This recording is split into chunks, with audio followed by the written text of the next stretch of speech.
Fantasy Freaks and Geeks. What's going on? James Coe here with you. Let's talk about the waiver wire and some statistical oddities that I wanted to kind of highlight here in week number 14. All right, we're going to start, of course, talking about this San Francisco situation. I mean, shoot, can I pat myself on the back here? I mean, I said you might as well add Patrick Taylor. And I tell you what, if you took my advice, you're looking pretty smart right now. Green Bay is coming into town, taking on San Francisco, and Isaac Guerendo right now on a short week, they play on Thursday, is looking real iffy. Isaac Guerendo right now dealing with the foot sprain. Patrick Taylor, I think, is in line to start. Israel Abanikanda, I mean, again, if we're going to do this whole thing where I'm saying, hey, go pick up Isaac Guerendo, but you might as well go pick up Patrick Taylor, shoot, you might as well go pick up Israel Abanikanda as well. I don't know how severe this foot sprain or this foot injury is going to be for Isaac G. But that being said, like I said, you might as well. Patrick Taylor, I think, is in line to start, and it's a pretty good matchup overall. Green Bay coming into week 14, bottom 10 in yards after contact, bottom 10 in explosive run rate, bottom 10 in run stuff rate as well. So Patrick Taylor, I think, is a pretty good player. He's playing in a great system, in a pretty good matchup.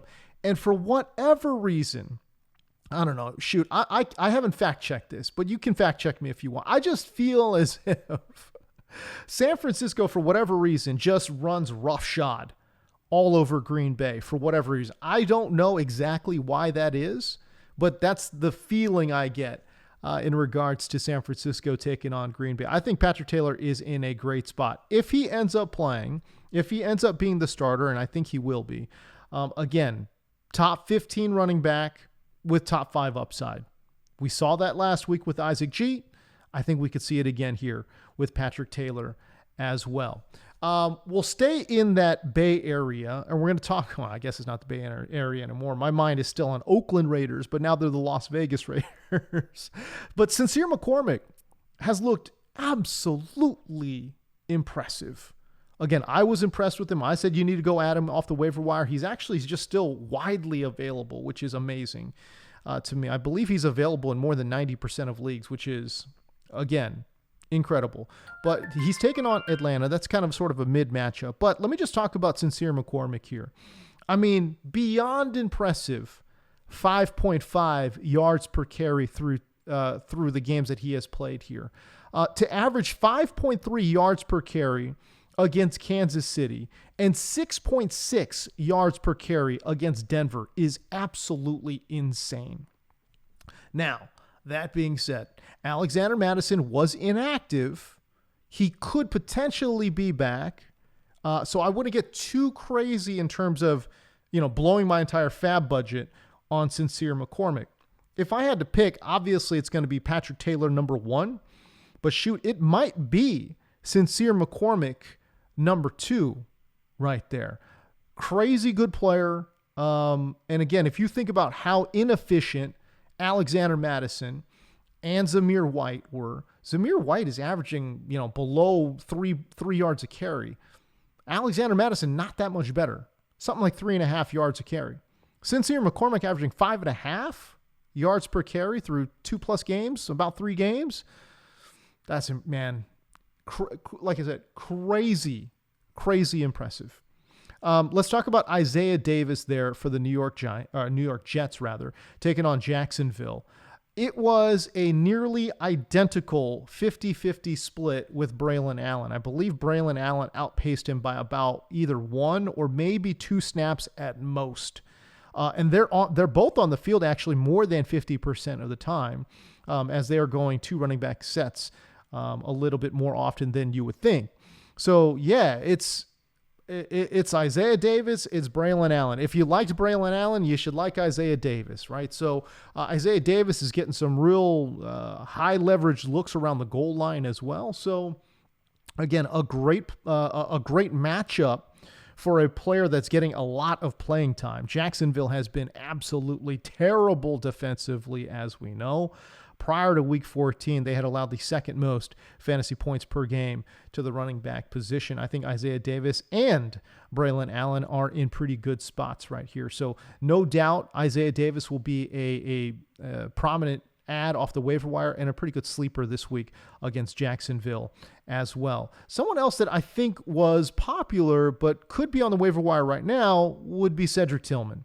Now, he's got a tough matchup against KC, but as we know, Jameis Winston, I don't want to say he's matchup proof, but dang, man, like the way he is slinging it, just the overall volume overall.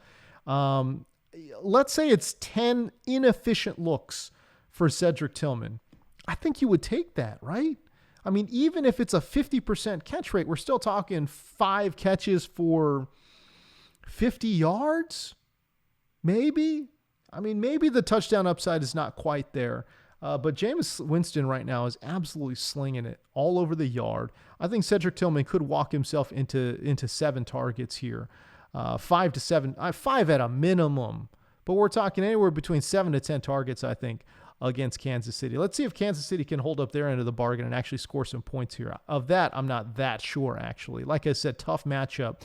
Kansas City has allowed the second fewest receptions and the 4th fewest yards to outside receivers coming into week number 14. A little bit of a deeper sleeper here might be Brandon Cooks against Carolina. Coming into week number 14, they've given up the 3rd most touchdowns to outside wide receivers. We're talking about the Carolina Panthers. Now, that is important because Cooks has been a certified touchdown maker, man. This is a guy that's caught a touchdown in 2 straight games. And over his last 17 games played, stretching back into last year, this is a guy that's caught 10 touchdowns. 10 touchdowns over his last 17 games played. And again, he's on a little bit of a hot streak, 2 straight games now where he has broken the plane. I mean, I know it's a fantasy podcast, but shoot, an anytime touchdown bet is looking really, really nice considering Carolina has given up a lot of touchdowns to outside wide receivers and Brandon Cooks goes about catching a lot of touchdowns as an outside wide receiver. Hey, we talked about Jacksonville before and how their defense stinks. That's why it points you to Aaron Rodgers as a potential streaming option this week. Jacksonville, obviously, coming into week 14, had given up the 2nd most fantasy points per game to the quarterback position. Aaron Rodgers himself, he's playing a little bit better. Look, he had his first 300-yard game since 2021. By the way, how is that possible? That I don't get. It's 2024. You're telling me Aaron Rodgers has not had a 300-yard game since 2021? How is that possible? I do not get it. By the way, there's also, I'm going down Aaron Rodgers rabbit hole here, but by the way, there's also this report, and I'm not questioning the reporting. I'm sure this is from Jay Glazer, right? That Aaron Rodgers is working through a litany of injuries, like a torn hamstring. That's reportedly one of the injuries that he's working through, an ankle sprain. I mean, okay, he's got multiple injuries all of a sudden. I mean, again, I'm not saying that Jay Glazer's got it wrong. I'm just saying that sounds an awful lot like it's coming from Rodgers' camp, man. I don't know how you buy that story, dude. You know what I mean? Like, the guy's not been playing well. Everything's gone south. The Jets' playoff hopes are dashed. They've missed the playoffs now 14 years in a row. Everyone's looking at Rodgers because, people are blaming him for getting Robert Saleh fired, right? They're blaming him, rightfully so, for hiring Nathaniel Hackett. All of a sudden, my boy Aaron Rodgers got a torn hamstring and a high ankle sprain and a knee sprain, and he's probably working through 3 concussions, AC joint. I mean, it's just, come on, bro. Come on. I'm not even saying it's not true. I'm just saying it's very convenient that it comes out after week 14, after yet another Jets loss. I'm just saying. Also, there was that note in that report too that, oh, his teammates, that's gone a long way with his teammates. Really, dude? Really? I don't know, man. That is awfully difficult to buy, bro. I don't know, man. Anyways, this is where we're at with Aaron Rodgers. Okay, so he had his first 300-yard game since 2021, which I don't make that make sense. I don't know how that's even possible. But I will say this, from a fantasy perspective, he does have two or more. He has scored two or more touchdowns in 3 of his last 5 games, and in one of those games last week, he only had 1 touchdown, but did have a 300-yard performance, so that's all right. A decent streamer this week against the Jacksonville Jaguars. All right, if you're looking to stream a DST, let's talk about Washington. I think this has kind of sort of gone under the radar here, but they're playing much better football defensively. A little bit worse offensively, as you would imagine, people catching up to Cliff Kingsbury's offense. No surprise there. But defensively, they are playing a lot better. They are playing a lot better, and obviously it makes a lot of sense with their head coach situation. So you kind of figured they would get coached up, and they've certainly gotten coached up. But the reason why they're going to be a very popular streamer this week is because they're taking on New Orleans. And New Orleans with Derek Carr. Derek Carr's most likely out. He's got that broken left hand right now. And it's either going to be Jake Haener, or Spencer Rattler. Either way, Washington, like I said, has been playing better football defensively. They're taking on a backup quarterback and an offense that is down so many players, it's not even funny. So, yeah, I think Washington is a really interesting streamable defense there for you this week. All right, I want to stay with New Orleans, though, and I do want to ask this question. This kind of sort of tails you into the deep sleeper segment that I was going to get into anyways. But Kendre Miller, is this dude a thing right now? I mean, he didn't play a ton. He played 26% of the snaps. But in those 26%, he was well ahead of Jamal Williams. And when he got in there, he touched the ball. 10 carries, 32 yards, and a touchdown. Again, those 10 carries came on just 26% of the snaps. That is interesting, to say the least.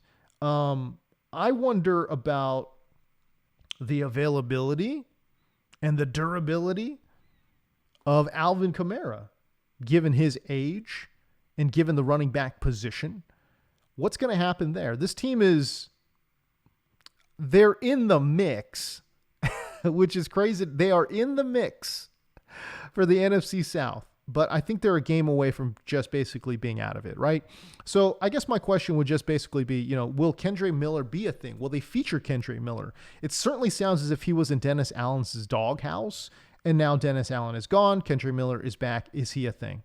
I'm just posing that question. He's definitely a deep sleeper, a very deep sleeper add in terms of a running back, in terms of the running back position. But again, if you're in a super deep league or a hyper competitive league where every running back is rostered, Kendre Miller at least has some intrigue there.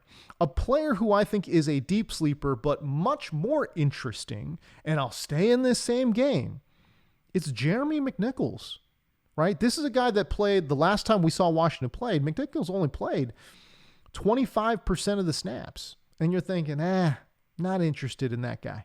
Not interested in Jeremy McNichols, right? It was Brian Robinson a lot. And then late, it was Chris Rodriguez. But here's the thing.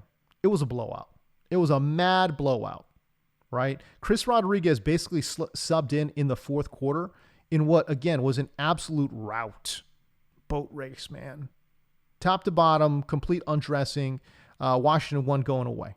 Okay, so then Chris Rodriguez gets in there in the fourth. I think in a more competitive game, and I do think this will be a more competitive game because, shoot, man, Rizzy has got these boys playing hard. They are not going to give up. I don't care that Derek Carr is most likely out, right? Whoever they throw out there, man, I do think they're going to play hard, and I think it will be a much more competitive game. I don't think this is going to be a blowout. Okay, I really do not think this is going to be a blowout. By the way, potential Marshawn Lattimore revenge game. Interesting. That makes me want to pick up Washington even more. He is very close to returning healthy. And I wonder, and I think it's fair to wonder, whether or not Marshawn Lattimore has a little bit of extra motivation to come back and play against New Orleans. I don't know. We shall see. But I do think that Jeremy McNichols is a really solid call against New Orleans. I mean, shoot, guys, even if it is a big Washington lead, let's say they're winning by 14, 17 points in the fourth quarter, I don't think I wouldn't mind having Jeremy McNichols. Could they go to Chris Rodriguez again? Yeah, they might. But if it's a more competitive game, I could see them going to Jeremy McNichols. And they should have a lead. They're going to be heavily favored in this matchup against New Orleans. And by the way, the matchup is nice. Okay? New Orleans, the Saints, they're bottom 10 in rush yards allowed. They're bottom 5 in yards per carry allowed to the running back position. Bottom 10 in terms of fantasy points per game allowed to the running back position as well. So Jeremy McNichols has a real opportunity to be a solid sleeper. I'm listing him as a deep sleeper because I think a lot of people are going to be off of him because of A, the bye week, and B, Chris Rodriguez may figure into the mix as well. I don't think he will. I think it's going to be Jeremy McNichols as the direct backup and handcuff to Brian Robinson in a great matchup against New Orleans. All right, finally. Oh, actually, I got two more here. One, Darius Slayton as a deep sleeper because, again, they're taking on Baltimore, and Baltimore is not good in the secondary. They've been giving up big-time production and big-time plays. You don't feel great about it, though, because Drew Lock is injured. Where are we going here, right, with Darius Slayton? But it's a wonderful matchup against Baltimore, and he's on the field a lot. Okay, Darius Slayton ran 42 routes last week for the Giants. And in context, for comparison, Malik Neighbors ran 46, right? So Neighbors ran 46. Darius Slayton ran 42. He's on the field quite a bit. All right, finally. This is for reals finally now. Quentin Johnston, if he's available, obviously add him. I didn't mention him in the waiver wire report because I am assuming he is gone. Now, a player who will be available, Josh Palmer. And the reason I'm interested is because they're taking on Tampa Bay. Tampa Bay has been getting absolutely gashed by outside wide receivers all year long. I won't go into a full-on, statistical breakdown, but just be certain that when I come back later in this week and I start talking about sleeper wide receivers, Josh Palmer will be on that list.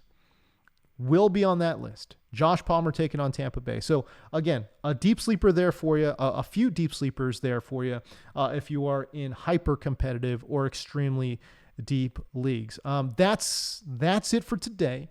Coming back tomorrow. Obviously, we're going to be talking about more sleepers and some better matchups that I'm looking at on the board as well. Okay, before I go, if y'all would just hit me with the subscribe, if y'all would just rate and review the podcast, man, I'd love you for it. Anyways, if you want to go see it, the full sleeper list comes out every single Friday, sleeperkingfootball.com. We'll be back tomorrow, but until then, remember, it's never too late to chase your dreams. All right, peace.